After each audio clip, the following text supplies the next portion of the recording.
అందరికీ నమస్తే అండి. వైశాఖ శుద్ధ చతుర్దశినే మనము శ్రీ లక్ష్మీ నరసింహస్వామి జయంతిగా జరుపుకుంటాము. అయితే ఈ రోజు స్వామివారికి పూజ ఏ విధంగా చేసుకోవాలి? ప్రతి ఒక్కరి ఇంట్లో లక్ష్మీ నరసింహస్వామి యొక్క చిత్రపటం ఉండకపోవచ్చు. మరి ఒకవేళ స్వామివారి చిత్రపటం లేకపోతే పూజ ఏ విధంగా చేయాలి? ఈరోజు స్వామివారికి ప్రత్యేకంగా వెలిగించే చందన దీపాన్ని ఏ విధంగా తయారు చేసుకోవాలి? అలాగే లక్ష్మీ నరసింహస్వామి గురించి చాలామందికి చాలా సందేహాలు ఉంటాయి. ఆ సందేహాల గురించి, అదేవిధంగా స్వామివారి గురించి చాలామందికి తెలియని కొన్ని తెలుసుకోవాల్సిన విషయాల గురించి ఈరోజు వీడియోలో తెలపబోతున్నాను. వీడియోని ఎక్కడ స్కిప్ చేయకుండా లాస్ట్ వరకు చూడండి. వీడియో నచ్చితే లైక్ చేసి షేర్ చేయండి. విష్ణుమూర్తి యొక్క దశావతారాలలోని 4వ అవతారమే నరసింహస్వామి అవతారం అండి. దేహము మానవ రూపంలో, తల సింహం రూపంలో అవతరించిన రూపమే శ్రీ లక్ష్మీ నరసింహస్వామి. శ్రీ నారసింహుడు, నరహరి, నరసింహ అవతారము, నరసింహమూర్తి, నరసింహుడు అనే నామాలు కలిగిన మహాశక్తివంతమైన దైవం అండి శ్రీ నరసింహస్వామి. అయితే ఈ స్వామి ఉగ్ర రూపంలో ఉంటారు కాబట్టి మనలో చాలా మందికి శ్రీ లక్ష్మీ నరసింహస్వామి చిత్రపటం ఇంట్లో పెట్టుకోవచ్చా లేదా అనే సందేహం ఉంటుందండి. అందుకే చాలా మంది ఇళ్లలో స్వామివారి చిత్రపటం ఉండకపోవచ్చు. శ్రీ మహావిష్ణువు యొక్క దశావతారాలలో 4వ అవతారమే శ్రీ లక్ష్మీ నరసింహస్వామి అవతారం కాబట్టి లక్ష్మీదేవి సమేతంగా ఉన్నటువంటి స్వామివారి చిత్రపటం అంటే మీరు వీడియోలో చూస్తున్న విధంగా లక్ష్మీదేవి స్వామివారి తొడ మీద కూర్చున్నట్లు ఉన్న చిత్రపటాన్ని ఇంట్లో పెట్టుకొని పూజ చేసుకోవచ్చు. కానీ ఉగ్ర రూపంలో ఉన్నటువంటి స్వామివారి చిత్రపటాన్ని మాత్రం ఇంట్లో పెట్టుకోకూడదండి. ఒకవేళ ప్రస్తుతం నరసింహస్వామి చిత్రపటం లేదు అనుకున్నవారు శ్రీ మహావిష్ణువు లక్ష్మీదేవి కలిసి ఉన్న చిత్రపటం కానీ, లేదంటే శ్రీ వెంకటేశ్వర స్వామి లక్ష్మీదేవి కలిసి ఉన్న చిత్రపటాన్ని కానీ పూజలో పెట్టుకొని ఈ పూజ చేసుకోవచ్చు. ఈ పూజను నార్మల్గా పూజా మందిరంలో చేసుకోవచ్చండి. లేదా కాస్త ప్రత్యేకంగా చేసుకోవాలి అనుకున్న వారు మాత్రం ఈ విధంగా పీఠాన్ని ఏర్పాటు చేసుకొని పూజ చేసుకోవాలి. ఈ విధంగా పీఠం మీద ఒక తమలపాకు పెట్టి దాని మీద కొద్దిగా బియ్యం పోసి బియ్యంలో కాస్త పసుపు కుంకుమ వేసి ఇప్పుడు ఈ బియ్యం మీద స్వామివారి చిత్రపటాన్ని పెట్టుకోవాలి. ఇలా పెట్టుకున్న స్వామివారి చిత్రపటాన్ని మీ దగ్గర ఉన్న పూలతో అందంగా అలంకరించుకోండి. అలాగే ఈ రోజు పూజలో స్వామివారికి తులసి మాలలు, తులసి దళాలు సమర్పించండి, చాలా మంచిది. ఇప్పుడు ఇక్కడ స్వామివారి రూపాన్ని తయారు చేసుకుంటున్నాను. అందరి ఇళ్లలో స్వామివారి చిత్రపటం ఉండకపోవచ్చు కదండి. కాబట్టి ఈ విధంగా మనము ఇంట్లోనే స్వామివారి రూపాన్ని తయారు చేసుకొని పూజలో పెట్టుకొని పూజ చేసుకోవచ్చు. దానికోసం ఇక్కడ నేను పసుపు తీసుకొని ఇందులోనే కొంచెం జవ్వాది గంధము కలుపుకున్నాను. అయితే పసుపు మాత్రం కొద్దిగా ఎక్కువగా తీసుకోవాలండి. మనము స్వామివారి రూపాన్ని మనము ఎంత సైజులో చేయాలి అనుకుంటున్నామో దానికి తగ్గట్టుగా పసుపు అనేది తీసుకోవాలి. వీటన్నింటినీ గంగాజలంతో కానీ లేదంటే పన్నీరుతో కానీ కలుపుకోవాలి. ఇవేమీ లేకపోతే శుద్ధమైన మంచినీటితో అయినా సరే కలుపుకోవచ్చండి. అంటే మనము పసుపు గణపతిని ఏ విధంగా తయారు చేసుకుంటామో అదే విధంగా, కాకపోతే స్వామివారి రూపాన్ని కొంచెం పెద్ద సైజులో చేసుకోవాలి. చాలా మందికి నరసింహస్వామి కులదైవంగా, ఇంటి దైవంగా, ఇలవేల్పుగా కూడా ఉంటారండి. అటువంటి వారు మాత్రమే లక్ష్మీ నరసింహస్వామి చిత్రపటాన్ని పెట్టుకోవాలని చెబుతూ ఉంటారు. ఆ కారణంగా చాలామంది స్వామివారి చిత్రపటాన్ని పెట్టుకోవటానికి భయపడుతూ ఉంటారు.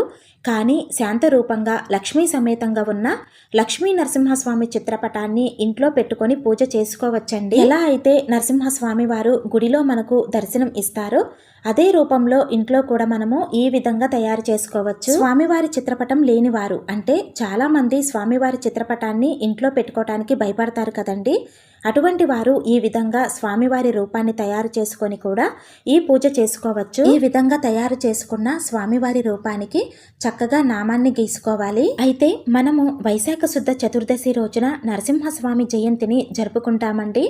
ఈ రోజున స్వామివారి జయంతిని ఎందుకు జరుపుకుంటాము అంటే తన భక్తుడైన ప్రహ్లాదుడిని కాపాడేందుకు ఆ శ్రీహరి నరసింహుని రూపంలో అంటే తల సింహము, శరీరం మనిషి రూపంలో అవతరించి హిరణ్యకశిపుడిని వధించిన రోజునే మనము నరసింహ జయంతిగా జరుపుకుంటాము. అంతేకాకుండా నరసింహ జయంతిని చెడుపై మంచి సాధించిన విజయంగా కూడా పరిగణిస్తారండి. ఈ రోజు పూజలో పిండి దీపారాధన చాలా ప్రత్యేకమైనది.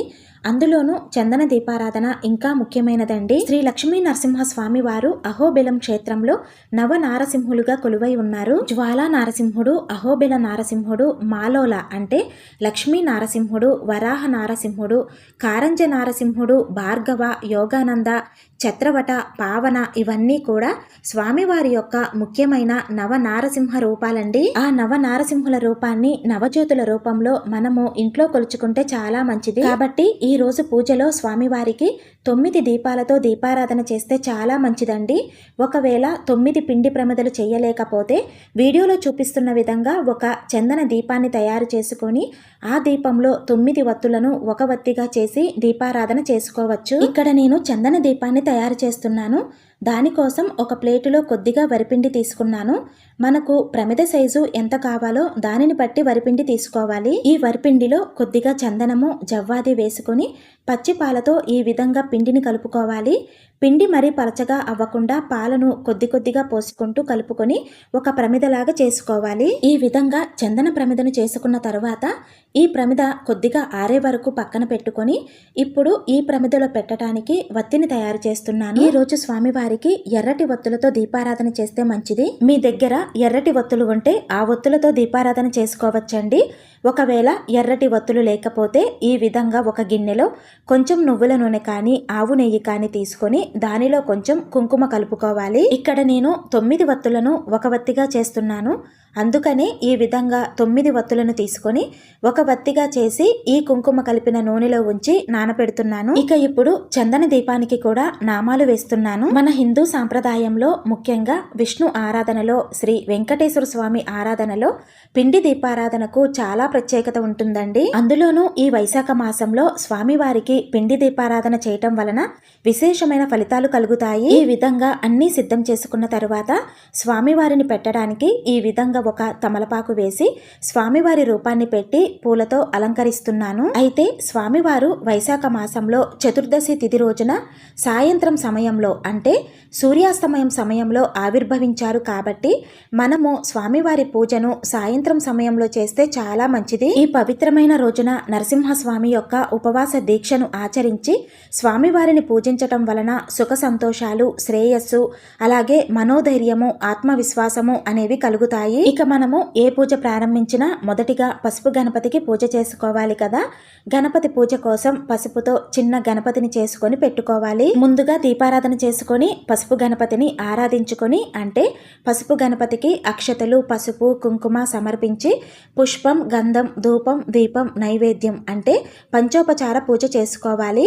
గణపతికి నైవేద్యంగా చిన్న బెల్లం ముక్కని కానీ పండ్లను కానీ సమర్పించవచ్చండి. ఈ రోజున ఉపవాసము మన ఆరోగ్యం సహకరించి ఉండగలిగితే మాత్రం చాలా చాలా మంచిదండి.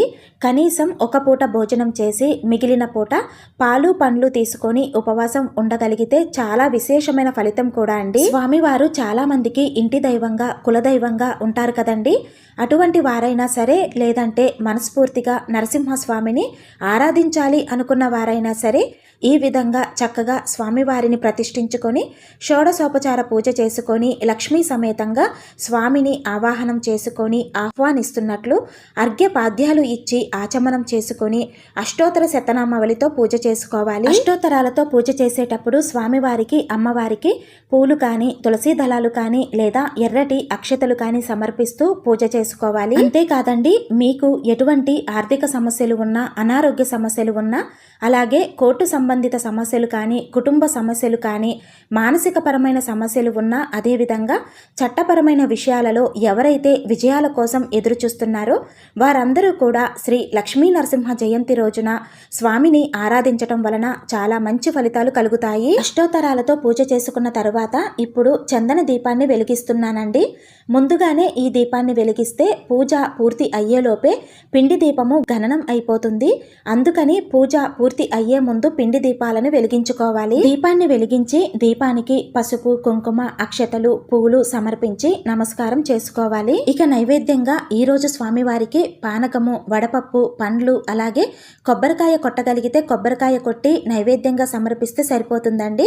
లేదా మీకు అవకాశం ఉంది అనుకుంటే బెల్లంతో చేసిన బెల్లం అన్నాన్ని నైవేద్యంగా నివేదించవచ్చు. పానకం సమర్పించినప్పుడు దానిలో ఒక చిన్న తులసి దళాన్ని వేసి స్వామికి సమర్పించండి, చాలా మంచిది. నైవేద్యం నివేదించిన తరువాత స్వామి అమ్మవార్లకు పచ్చకర్పూర నీరాజనం కానీ, ముద్ద కర్పూర నీరాజనం కానీ సమర్పిస్తే చాలా మంచిది. మంచిదండి ఈ రోజు. ఇక పూజ అనంతరం పూజలో వెలిగించిన పిండి దీపాలను గణనం అయిన ఒత్తులను తీసేసి గోమాతకు పెట్టవచ్చండి, లేదా పారే నీటిలో కలపవచ్చు, లేదా ఎవరు తొక్కని ప్రదేశంలో వేయవచ్చు. అలాగే ఈ పూజ చేసుకోవటానికి ఎటువంటి సాంప్రదాయము ఆనవాయితీ అవసరం లేదండి, ఎవరైనా చేసుకోవచ్చు. ఈ పూజను ఉదయం కానీ సాయంత్రం కానీ చేసుకోవచ్చు, కానీ ప్రదోష సమయంలో చేస్తే ఇంకా మంచిదండి. పూజ తరువాత స్వామివారి పసుపు ముద్ద రూపాన్ని నీటిలో కరిగించి ఎవరూ తొక్కకుండా మొక్కల్లో పోయవచ్చు, లేదా పారే నీటిలో అయినా కలపవచ్చండి. ఇక ఆడవారికి వచ్చే ఆటంకం వల్ల కానీ లేదా ఇతర కారణాల వలన కానీ లక్ష్మీ నరసింహ జయంతి రోజున పూజ చేసుకోవటం కుదరకపోతే ఈ వైశాఖ మాసంలో వైశాఖ శనివారాలకు చాలా ప్రత్యేకత ఉంటుందండి. కాబట్టి ఈ వైశాఖ మాసంలో ఏదో ఒక శనివారం రోజు చక్కగా స్వామివారిని ఈ విధంగా ప్రతిష్ఠించుకొని ఈ పూజ అనేది చేసుకోండి. చూశారు కదండి, శ్రీ లక్ష్మీ నరసింహ జయంతి రోజున స్వామివారిని ఏ విధంగా పూజించుకోవాలో. ఈ వీడియో మీలో కొంతమందికైనా యూజ్ అవుతుందనే అనుకుంటున్నాను. ఈ వీడియో మీకు నచ్చితే కనుక లైక్ చేసి షేర్ చేయడం మర్చిపోకండి. అలాగే నా ఛానల్ని సబ్స్క్రైబ్ చేసుకొని నన్ను సపోర్ట్ చేస్తారని ఆశిస్తున్నానండి. శ్రీమాత్రే నమః.